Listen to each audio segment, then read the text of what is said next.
Okay. Getting myself settled in my chair. Coffee closer.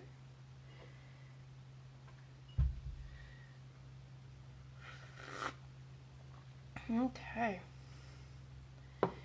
Welcome back, everyone, to the beanie. I have a kitty at my feet and a project to show you how to finish up.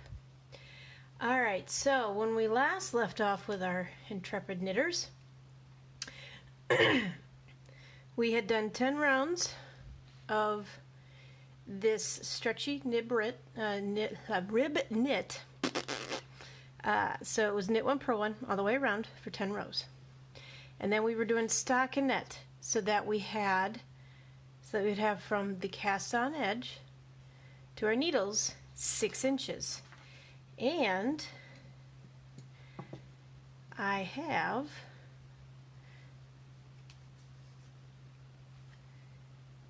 if you can't really see, I have gone from needles to edge 6 inches, maybe just slightly more, but not much, and that's okay. You don't want to go too much over, but with a beanie and that sort of thing, exact measurements are not key. You want close. You want to be in there. Well, now we're at the point of the beanie where we can start doing what's called the crown shaping. And the crown, as you know, is the top of the hat. Okay. Now, if you're knitting on circulars, that will be, it really won't be much different than what I'm showing you on the double pointed needles. In fact, I don't think their only difference is stitch marker movement. So we're going to start with learning, there's a couple of, I'll move this out of the way so I can get this down here. Now when you're looking at the pattern, it says crown shaping, round 1, asterisks, SSK, K1, K2 tog, K16. Repeat from asterisk to end of the round. We're doing a reduction, okay? And what we are doing is we are doing a slip, slip, knit, knit 1, knit 2 together, knit 16, okay? That's what's going to get us our first decrease. And it's going to make this neat little pattern when it decreases. Very neat. Round 2 will be knit to the last stitch, slip the last stitch to the right needle, remove the stitch marker. Replace stitch to left needle, place marker on right needle. If you're using circulars, that makes more sense than what I'm doing here, but that's okay. It has to do because when you're doing knitting in the round, you're actually doing a spiral. Okay, you're going around and around and around this way. Okay, it's not actually level. All right, there are ways to do it, but you're not actually even. Okay, so let's look at what a slip slip knit is. So here's our first needle, and I know that because I took off the stitch marker and I've been using this to let me know where my first needle is. So we're going to do as if we're going to knit. Hold your yarn behind. You're going to just slip it off onto your needle. Okay, pretend that monstrosity is not in the way. Okay, so you can see slip, and then you're going to slip the second one as if you're going to knit. Okay, neither of them have been knitted, just slip them as if to knit onto your right needle. Then take your left needle and put it through both those stitches so that your right needle is behind the left needle.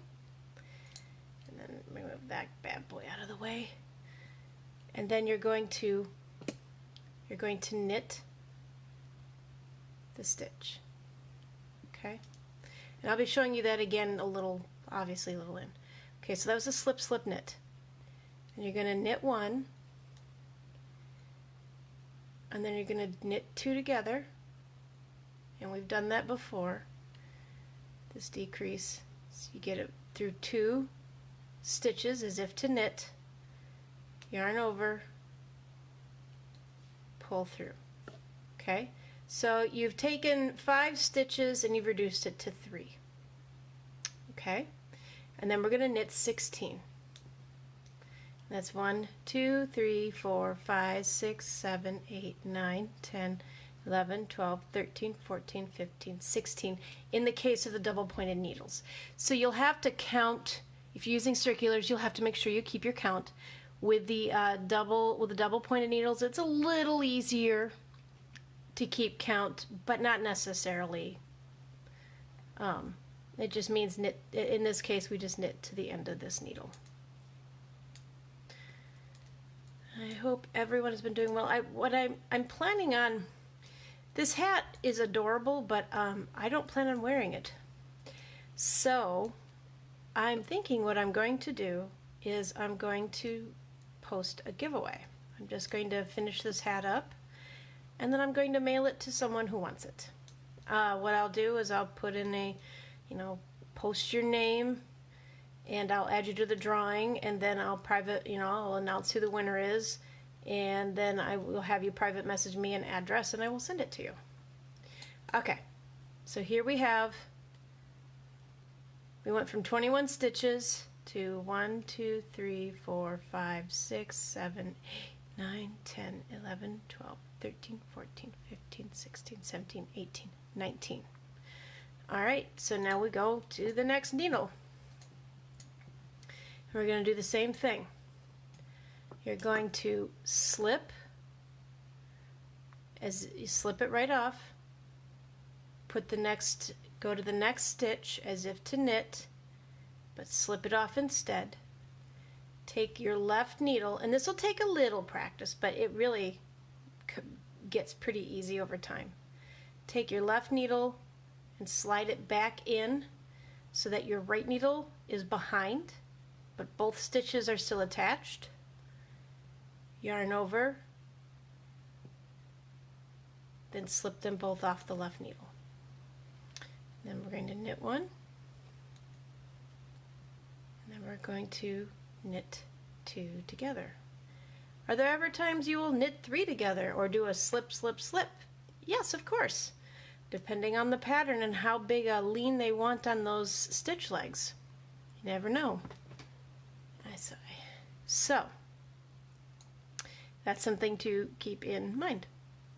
Now we're going to knit 16. So we're going to knit all the way to the end in this case, or just count 16 if you're using circulars.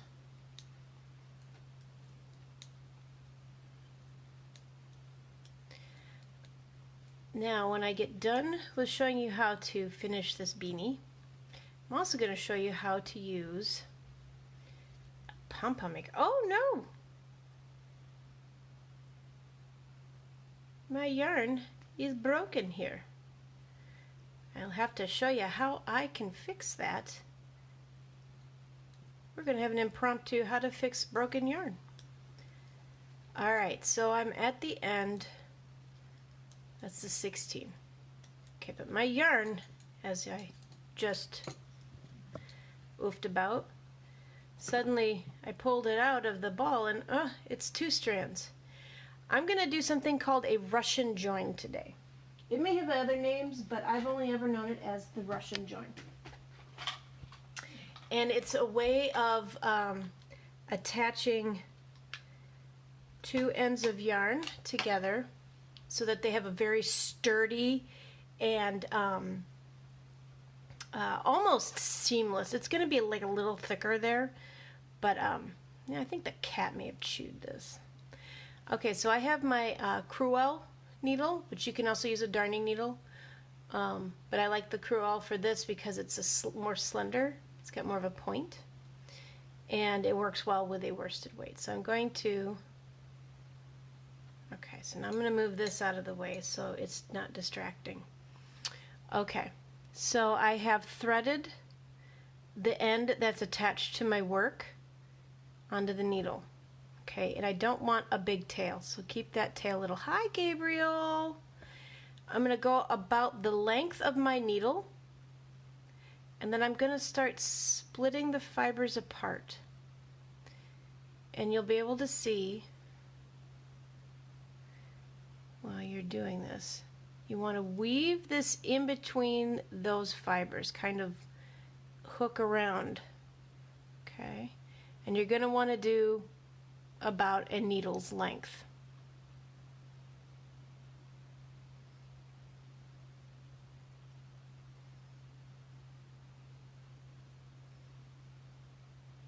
See there, weaving it in.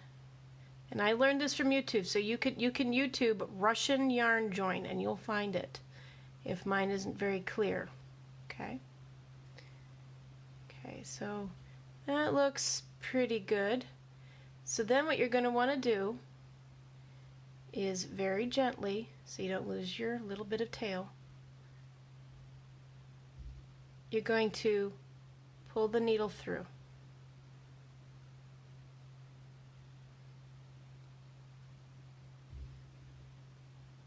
Okay, but don't close up this loop at the end here.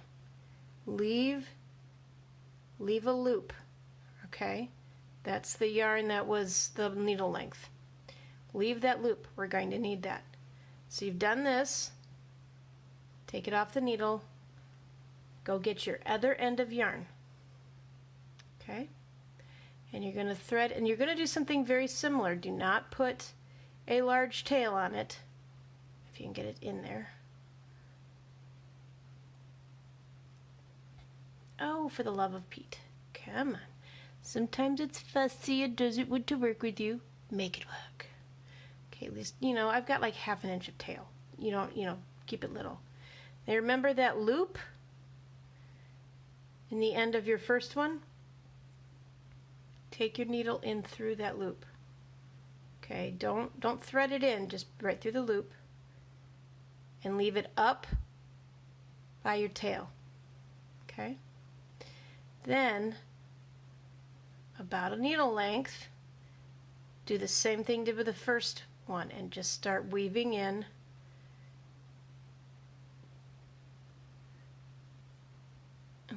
your needle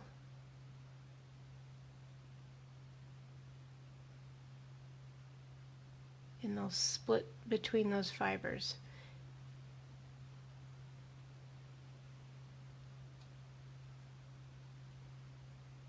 This is a good way to add different colors together if you want to do that, or if you're in the middle, like I'm in the middle of a round, so I don't really want to add on a strand. Okay, so we've got about a needle length, and what you're going to do very carefully, it's the same thing you did with the other one, is you're going to pull that tail through.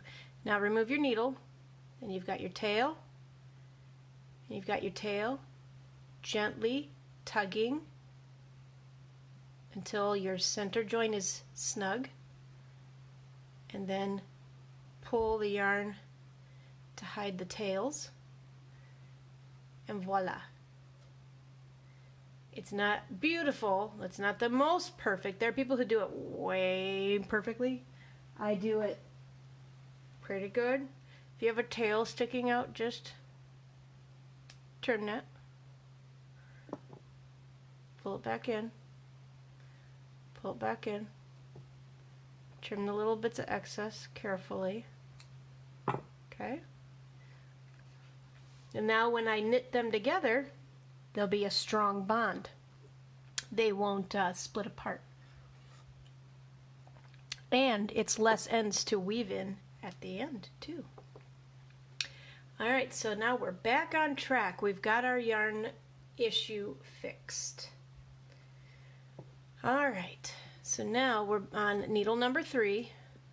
1, 2, yep, 3 in this case, or you know, the next 16, the next 21, and oh, sorry, Ponger. Oh, I put my foot on his tail, poor boy. Okay, so we're gonna do the same thing that we did for our starting our reduction. So as if to knit, slip it off.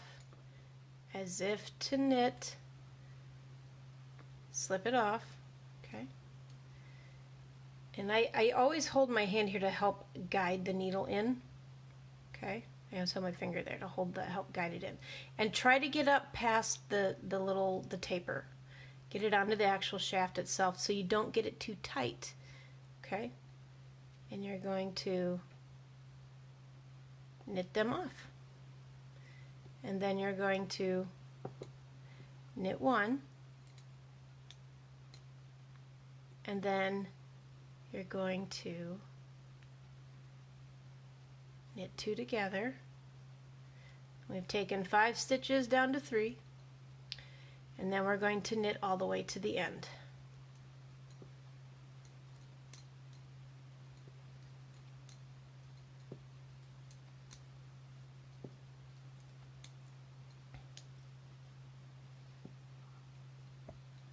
And I always am moving stitches, recentering them back in my DPNs because I don't want the end. I've lost stitches and screwed things up.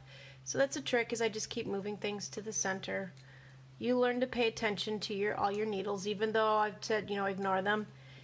You do ignore them, as in you don't worry about them while you're knitting, except to make sure stitches don't fall off. And that's about it. Okay, so we're on our last 21 coming up here.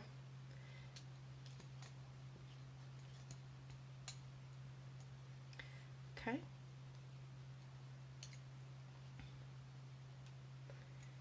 So what I'm going to do is I'm going to do the slip,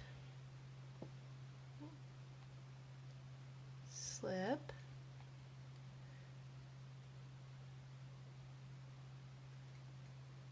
knit, knit one, and then knit two together,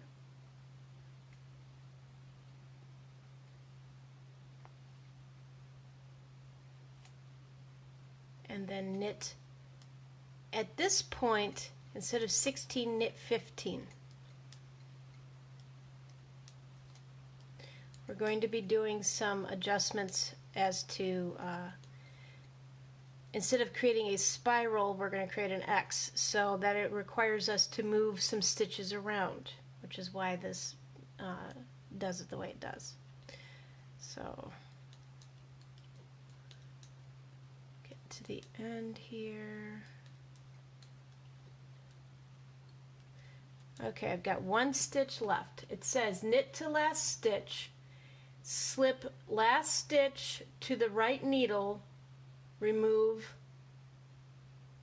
stitch marker, replace stitch to left needle. So we're taking this stitch, instead of actually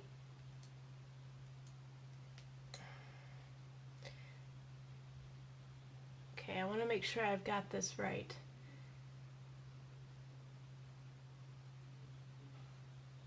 Okay, so we're basically taking our last stitch, we're moving it to this needle.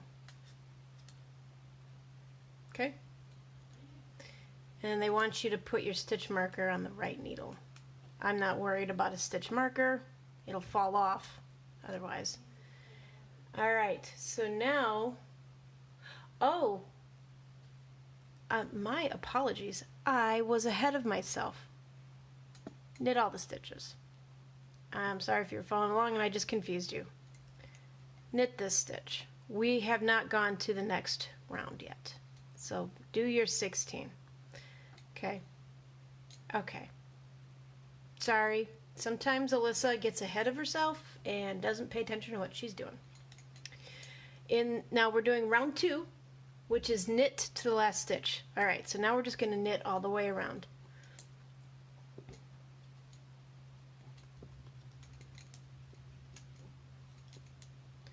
And then a lot of times when you're doing reductions, like in socks and stuff, this is what you do. You knit every other round. You do your decrease round, and then you knit around, and then you decrease around, you knit around. It keeps the decreases from being too sharp and too tight, and gives a better fit.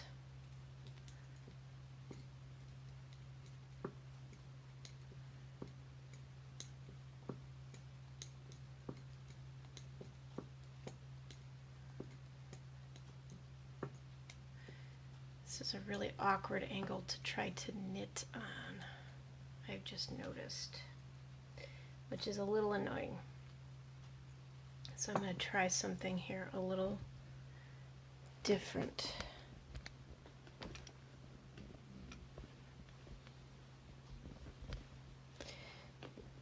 Because I'm finding it's difficult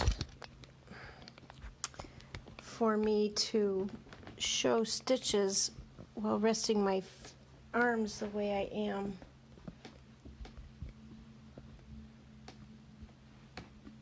At the desk. So I'm gonna try and see. No, this is too low. All right, I'm going to readjust. I will be back in just a minute. Sorry about this, folks, me and my technical difficulties. BRB.